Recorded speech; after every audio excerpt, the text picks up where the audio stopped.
جو نامہ رہا ہے نئی زندگی کا پیام رہا ہے زباں پر نبی فرعونی اللہ نے ان سے تم کو نجات دیا، لیکن یہ سزائیں کیوں دیتے تھے، یہ عذاب کیوں تھا؟ وَفِي ذَلِكُمْ بَلَاءٌ مِّن رَبِّكُمْ عَظِيمٌ، یہ ہے فرمان اللہ کا۔ یہاں میں یہ ٹکڑا اگر بیان کر دوں تو آج آپ کے دلوں کے اندر ایک یقین پیدا ہو جائے گا۔ آج کے حالات کے مطابق فرعونیوں کا اس قدر سخت عذاب کیوں تھا؟ رب تعالیٰ فرماتا ہے اے مومنوں، ان تمام معاملات میں اللہ کی طرف سے تمہارے لیے ایک بڑا امتحان تھا۔ یہ امتحان تھا اور وہ امتحان آج بھی ہے اور ہر زمانے میں رہے گا۔ ستیزہ کار رہا ہے ازل سے تا امروز، شرار ابو لہبی سے چراغ مصطفی۔ ہر زمانے میں حق و باطل کے معرکے ہوتے رہیں گے، لہٰذا آج کے دور میں یہ سب حالات جو پیدا ہوئے، مسلمانوں کو، مومنین کو ذرا برابر بھی نروس ہونے کی ضرورت نہیں۔ تم جس دین سے وابستہ ہو، اس دین کی حفاظت کا ذمہ اللہ نے اپنے ذمے لیا ہے۔ یریدون لیطفئوا نور اللہ بافواہہم، قرآن میں اللہ فرماتا ہے کفار و مشرکین اپنے منہ کے پھونکوں سے اللہ کے اس چراغ کو بجھانا چاہتے ہیں، اللہ اپنے اس چراغ کو مکمل کر کے رہے گا۔ یہ اسلام نور الہی ہے، اللہ کا نور ہے اور اس کو صبح قیامت تک رہنا ہے۔ اور ہم جیسے اور بھی آئیں گے اس زمین پر اور آئیں گے جاتے رہیں گے، یہ آبادیاں ہیں بدلتی رہیں گی، خدائی قانون ہے، لیکن اسلام نہ کل بدلا تھا، نہ آج، نہ قیامت تک بدلے گا۔ ہم سب کا امتحان ہے میرے عزیزوں، ہم سب کا امتحان ہے، لیکن ان حالات میں مومنین کو کرنا کیا چاہیے؟ انہیں اپنے ایمان کو مضبوط کرنا چاہیے۔ کبھی کسی کے اڑتے ہوئے چھیٹڑے اور ٹکڑے دیکھ کر تمہیں مایوس ہونے کی ضرورت نہیں۔ اب ہمارا مستقبل کیا ہوگا؟ میرے عزیزوں، آج جو حالات ہیں یہ حالات کربلا سے زیادہ سخت تو نہیں ہیں۔ آج فلسطینیوں کو ہم نے دیکھا 6 ماہ کے، سال بھر کے بچوں کو سینے سے لگا کر کفن لپیٹ رہے ہیں۔ ان ماؤں کی کیا کیفیت ہوتی ہوگی؟ کبھی کبھار چھوٹی سی کلپ میں دیکھ کر کے آنکھوں سے آنسو بہ پڑتے ہیں۔ انہوں نے اپنے ہاتھوں سے نہ جانے کتنے بچوں کو ایک دن میں دفن کر دیا، 80 میتوں کو ایک قبر میں ڈال دیا کرتے ہیں۔ ان فلسطینیوں کو لاکھوں سلام، ان کے جذبات کو اور ان کی استقامت کو ہم تو دعا یہی کرتے ہیں، ان فلسطینی مسلمانوں کے برابر پوری دنیا کے مسلمان نہیں ہو سکتے۔ ہم تو ایک ناشتے پر صبر نہیں کر پاتے، وہ اپنے 10 بچوں اور خاندان والوں کے کٹے ہوئے چھیٹڑوں پر بھی کہتے ہیں اللہ ہمارے ساتھ ہے۔ ساری مصیبتیں دیکھ کر کے بھی وہ کہتے ہیں اللہ ہمارے ساتھ ہے۔ ان کے گھر اڑا دیے گئے، تباہ کر دیے گئے، راکھ میں بدل دیے گئے، اور نیوز اینکر یہ دجالی میڈیا وہاں جا کر کے ان کے زخموں کو کھرید کر کے پوچھتا ہے تمہارا مال کیسے آئے گا، تمہارا گھر کیسے چلا گیا، لیکن ان حالات میں بھی وہ مسکرا کر کہتے ہیں اللہ نے دیا تھا، پھر اللہ ہے اور اللہ دے گا۔ ان کے ایمان کے برابر ہم نہیں ہو سکتے، لیکن میرے عزیزوں پوری دنیا کے مسلمانوں میں اس مسئلے نے آج ایک اتحاد کی فضا قائم کی ہے۔ اگر ہمارے درمیان آج بھی اتحاد نہیں ہو سکتا تو پھر میرے عزیزوں شاعر نے سچ کہا تھا جگہ جگہ کے تھک چکے ہیں تمہیں یہ ہنگامے، نشاط لذت خواب گراں بدل ڈالو، غلط روی سے منازل کا بعد بڑھتا ہے، مسافر و روش کارواں بدل ڈالو۔ آج کے حالات تمہیں اگر نہیں بدلنے پر مجبور کیے تو پھر بتاؤ کون سے حالات تمہیں بدلیں گے، کب تم بدلو گے؟ لیکن ان حالات پر آج بعض لوگوں نے یہ کہنا شروع کیا۔ میں نے چند دنوں پہلے ایک آیت پڑھی تھی، ایک بیان میں کہا تھا اللہ قرآن میں فرماتا ہے هو الذی ارسل رسولہ بالہدی ودین الحق لیظہرہ علی الدین کلہ، وہ اللہ ہے جس نے حق دین کے ساتھ اپنے رسول کو بھیجا ہے اور ہدایت کے ساتھ اپنے رسول کو بھیجا ہے۔ کیوں بھیجا ہے؟ لیظہرہ علی الدین کلہ، تاکہ وہ رسول پوری دنیا پر یہ دین غالب کرے، یہ دین غالب آئے گا۔ تو بعض مجھ سے کہنے لگے مولانا سٹیج پر بیٹھ کر چلاتے ہو، کئی کرسیوں پر بیٹھ کر کہتے ہو کہ تمہارا دین غالب آئے گا، تمہارا دین تو آج ٹکڑے ٹکڑے کیا جا رہا ہے، کوئی کچھ نہیں کر پاتا۔ ان ظالموں کو میں یہ کہتا ہوں، ان کو یہ میں کہتا ہوں، ان تمام حالات سے تم ہرگز یہ مت سمجھنا کہ دین غالب آئے گا۔ چاند پر بھی گہن لگتا ہے، لیکن جب گہن چھٹتا ہے تو چاند پورے آب و تاب کے ساتھ چمکتا ہے۔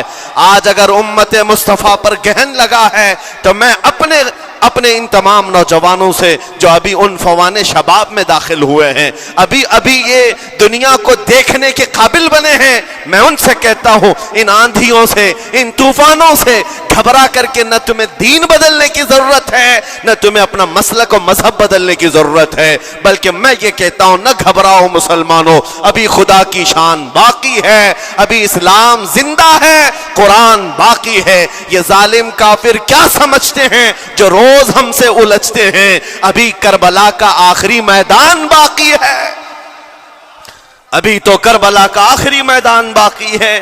عزیزان گرامی وقار، میرے نبی کریم صلی اللہ تعالی علیہ وسلم نے جو فرمایا وہ ہو کر رہے گا، وہ ہو کر رہے گا۔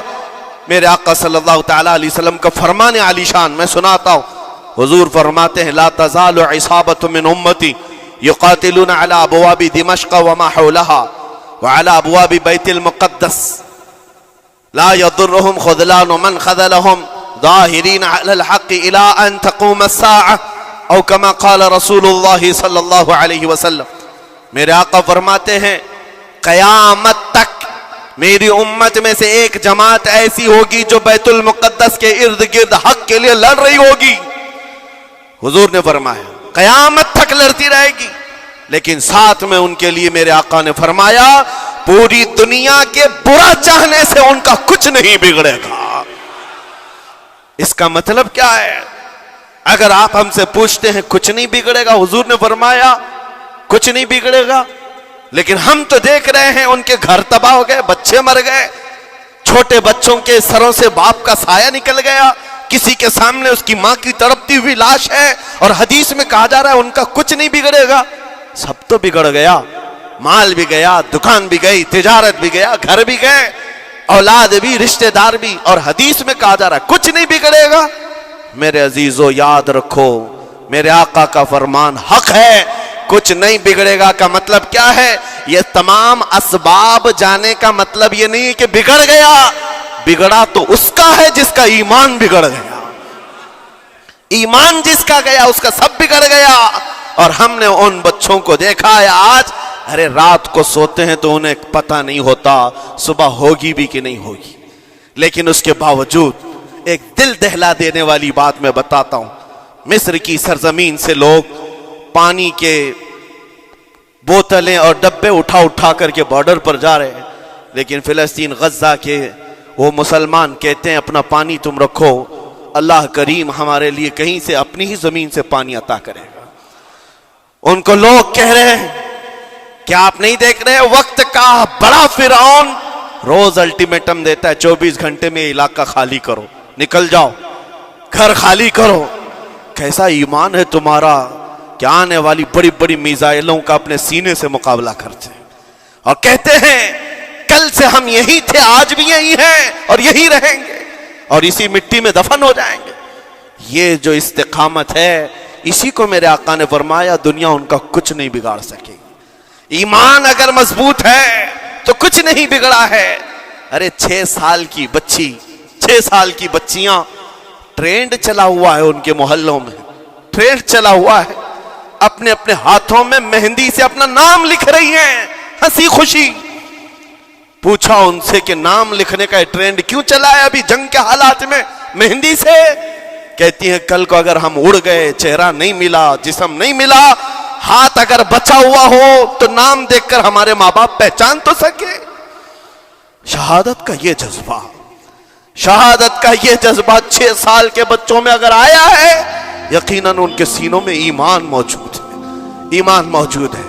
میرے عزیزو ذرا اپنے حالات پر ذرا توجہ کرو، مولا کریم نے ہمیں کس چیز کی کمی دی، کون سی چیز کم آئی ہمارے گھر میں؟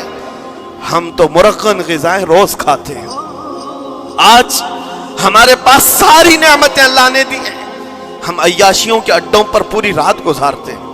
ہمارے شہر آج جس گلی سے گزر جائیں صبح کی اذان تک یہاں گپے لگاتے ہوئے کھڑے رہے۔ اے میرے عزیزو، حالات تو ہمارے ایسے ہیں کہ کھا کھا کر کے چربیاں چڑھ گئیں، ہمیں ان کا کیا احساس ہو پائے گا؟ ان کا کیا احساس ہو پائے گا جن کے ہاں پانی سے زیادہ خون دیکھا جاتا ہے، جن کے ہاں زندوں کو پکڑنے کے لیے نہیں، اب مردوں کو پکڑنے کے لیے لوگ بھی نہیں ہیں۔ عزیزان گرامی وقار، جنازہ اٹھانے کے لیے لوگ پورا دن انتظار کرتے ہیں، کوئی نہیں ہے۔ پرسان حال ان سب حالات کے باوجود میں نے ایک بچے کو بھی وہاں سے یہ کہتے ہوئے نہیں سنا کہ ہم پر بہت بڑا ظلم ہو رہا ہے، ہم کو یہاں سے نکال لو، مدد کرو، کوئی آؤ۔ نہیں، وہ سب صرف اتنا ہی کہتے جو کچھ ہو رہا ہے ہم اللہ کے پاس جا کر کہیں گے، یہ سارے معاملات ہم اللہ کی بارگاہ میں شکایت کریں گے۔ یہ ہے ایمان، یہ ہے استقامت۔ اور میرے آقا صلی اللہ تعالی علیہ وسلم کے فرمان علی شان کے مطابق ان کے لیے اتنی ہی بڑی دولت کافی ہے۔ آخر میں اتنا کہوں گا، اسرائیل کے کتے اور سالم مل کر اینٹ سے اینٹ بجا دیں، ان کے ٹکڑے ٹکڑے کر کے راکھ کر دیں، تب بھی ہم کہیں گے فتح تو بیت المقدس کی ہی ہے، فتح تو ان مظلوموں کی ہے جن کے پاس کھونے کے لیے کچھ نہیں تھا، پھر بھی وہ ڈٹے رہ گئے۔ تمہارے پاس تو پیٹروٹ میزائل، بڑے بڑے تمہارے پاس توپ، بہت ساری چیزیں ہو کر بچوں پر، ہاسپٹل پر، نہ جانے کتنی جگہوں پر تم نے بمباریاں کی ہیں۔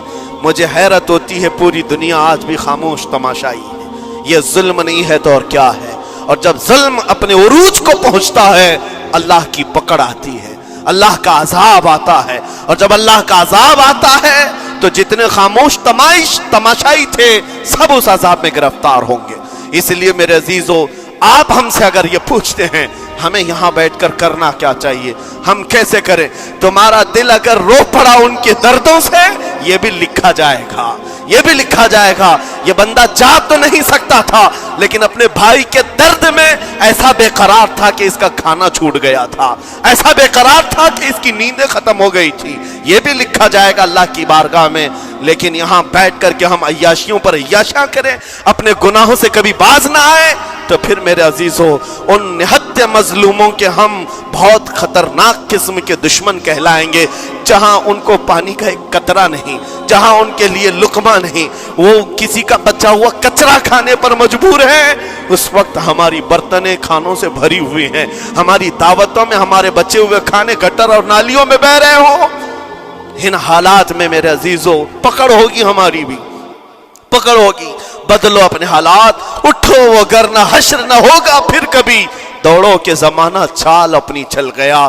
میں آپ سب سے یہی کہنا چاہوں گا، یہ جو حالات پیدا ہوئے ہیں پوری دنیا میں، یہ میرے آقا کے فرمان کے مطابق اندیشہ یہ لگ رہا ہے ان قریب امام مہدی کا ظہور ہونے والا ہے، امام مہدی کا ظہور ہوگا اور حالات بدل جائیں گے۔ لیکن ہم کو کسی کے آنے کا انتظار کرتے ہوئے حالات کا انتظار نہیں کرنا ہے، ابھی بدلو، آج بدلو، اللہ کی طرف دوڑو اور اس سے گڑ گڑا کر کہو کہ مولا کریم، ہمارے شامت اعمال، ہماری برائیوں کے سبب اگر یہ تیری پکڑ ہے، ہم توبہ کرتے ہیں تیرے دربار میں۔ جانتے ہو میرے آقا نے فرمایا، اللہ کے غضب کو اگر کوئی چیز ٹھنڈی کرتی ہے تو ایک مومن صالح کی رقت انگیز دعائیں اور اس کے نکلنے والے آنسوں اللہ کے غضب کو ٹھنڈا کرتے ہیں، اللہ کے غضب کو ٹھنڈا کرتے ہیں۔